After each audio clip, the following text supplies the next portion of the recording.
When Inception came out, and I saw it, I had to say it's probably the most ambitious film I'd ever seen in my life. And Nolan created a giant, mega-budget, live-action film of something we've never seen before on screen, practically. And this movie came out 10 years ago, and it still leaves people wondering. People are still talking about the ending. But it's such a unique take on the espionage thriller. It's international, so the scope is huge. The cast is amazing. The action is gigantic, but realistic because of its practicality. The score is amazing. And this became an iconic movie of that year. And so Nolan takes this complex story of entering a person's dreams and planting an idea in their mind, and he turned it into a heist movie. It's like Ocean's 12 in your mind. It's insane. It's so cool. It's great. And this film, obviously, it's about dreams, and dreams are overall a complete mystery to humans. Yeah. We don't know what they mean, what they are really. And I love the idea of exploring dreams because they can be perceived as like the true inner workings of our mind and our emotions. And that's what this movie is heavily about, is emotion. Yeah. You really connect to the character of Cobb in a profound way. And what actually happened was DiCaprio actually worked on the script with Nolan to really flesh out the character and to make him more emotionally personal and have a better character arc for the audience to connect with him. Because you do care for him, you care for his family, you want him to get back to his family, which is the driving force of the story. And when he does finally succeed, you're happy for him. And when you look back on it, this movie really is just about different realities. Yeah. And spectacle versus questions of reality, and how pretty much everything is just subjective to us, to each other. And the ending of this movie, if you want to just jump right to it, everyone knows it. So we all know the ending of the movie where it cuts while his diadem is still spinning. And the diadem is the object which tells whether or not the person's in a dream or not. And it doesn't matter whether Cobb woke up or wasn't.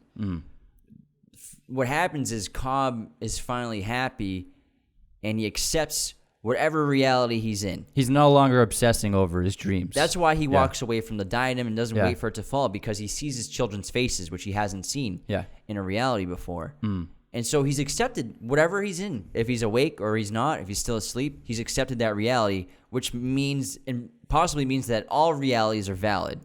All these dream realities are valid. And Inception was, of course, influenced by other movies like James Bond's, The Matrix, and this Japanese anime film called Paprika. Existence, Cronenberg's movie. And a lot of people compare Paprika and Inception specifically. They say that Inception kind of ripped it off. Yes, there's a lot of similar shots, like specifically the shot where Ellen Page's character has that glass wall and it smashes. That basically is a shot for shot from Paprika. But whereas Paprika is a surrealist film, Inception is a film that's just inspired by surrealism. Yeah. And the idea and concepts for this movie are so big and large and hard to believe, where he really grounds it by using a lot of handheld camera work and by using, like we've said in all his other movies, practical effects and practical set pieces. For example, let's talk about the hallway fight, which I think is probably the best action sequence ever made. And it's so good that it looks fake, but in order to achieve the effect, they actually built a completely rotating set of the hallway, which they were able to rotate 360 degrees. This caused the actors this gave the actors the ability to walk on the ceiling and the walls and to fall down the shaft. You know what I mean? Yeah. And because this is all happening because, again, Chris Nolan, in his obsession with different storylines and time arcs, where at the same time that this is happening in the real world where everyone's awake, there's something else happening. So that's when there's a reason why the gravity shifts are happening. The van's tumbling over and spinning, so that's why the hallway's tumbling and spinning. And Joseph Gordon-Levitt is just like, what the fuck's going on? Fighting on walls and ceilings, which is so cool to see. And then when the van reverses off the bridge to get the kick to wake everybody up, and then there's this awesome sequence where Joseph Gordon-Levitt has to figure out how to make everyone fall without gravity. He's got no gravity. And he has that great line. He's like, how do I make you fall without gravity? or I hate to see out of control, but it's just so cool to watch. Just Joseph Gordon-Levitt's just like floating around hallways. He's not in space. He's not in outer space. He's not on like a spaceship with 0G. He's just floating around a normal set with no gravity, which you've never really seen before. Yeah, you've never seen him. I don't think I've ever seen that in a movie before. Yeah.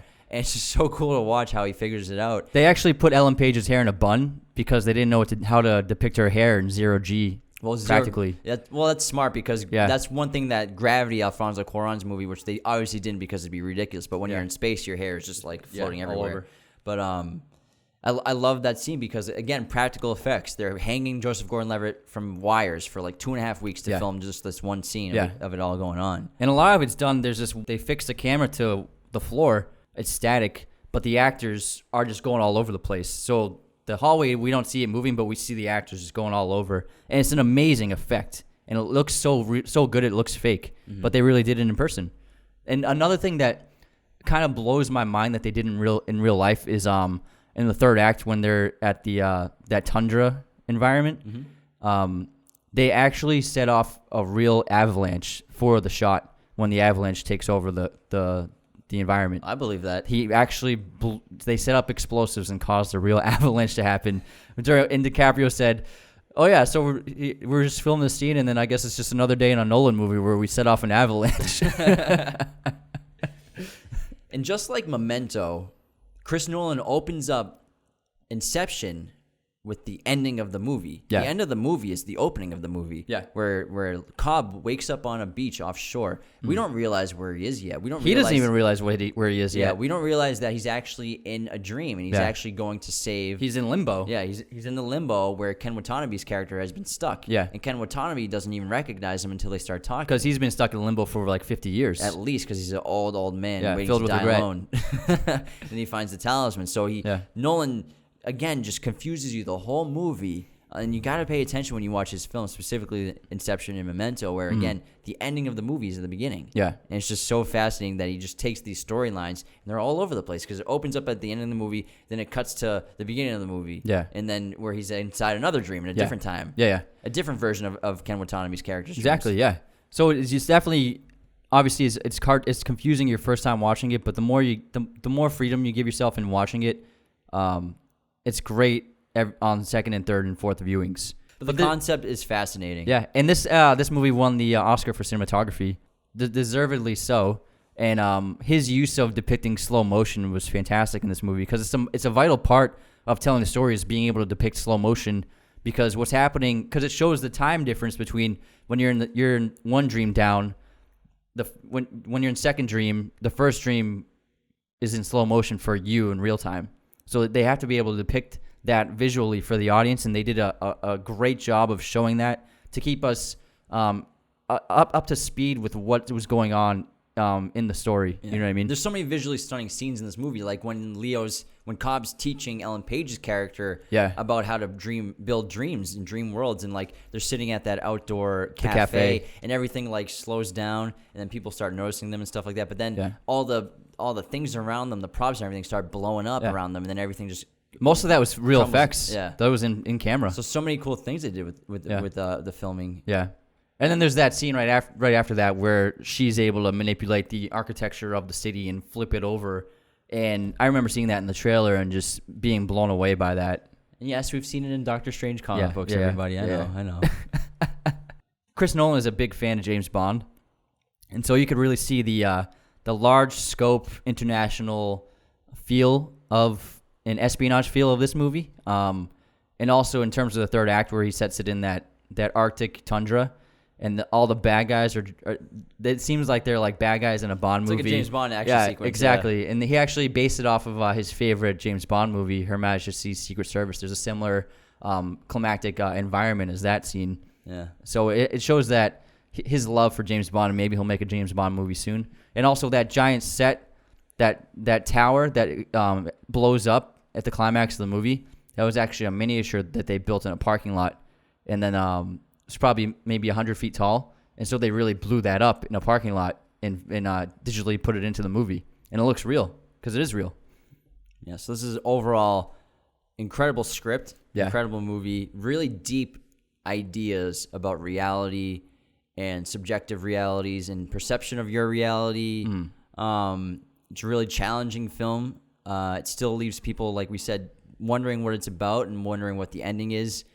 And again, ambiguous ending. It's open-ended. For me, I like to think that Cobb, woke up. Yeah. And this is not a dream. But again, like I said earlier, it doesn't matter if he woke up or not. He's accepted his reality. Yeah. He's accepted where he is at this time and in this reality, and so he's going to live it. Yeah. There's also this fun theory where this movie is a movie about filmmaking, where each character plays a different role on a film set, where Cobb is the director and Eames is the actor and Ariadne is the production designer. Oh, yeah. They all have like a different role that could relate to a film set. Who's JGL, like the stunt coordinator? I would say props. Yeah, props department, maybe special effects. That's pretty interesting. Yeah, it's pretty fun. And then executive producer is Michael Caine's character. Yeah. But yeah, Ken Watanabe is the production company. He's the funder. He's the studio. Again, just an amazing movie. We've all seen it. Again, we could talk about it forever, but yeah,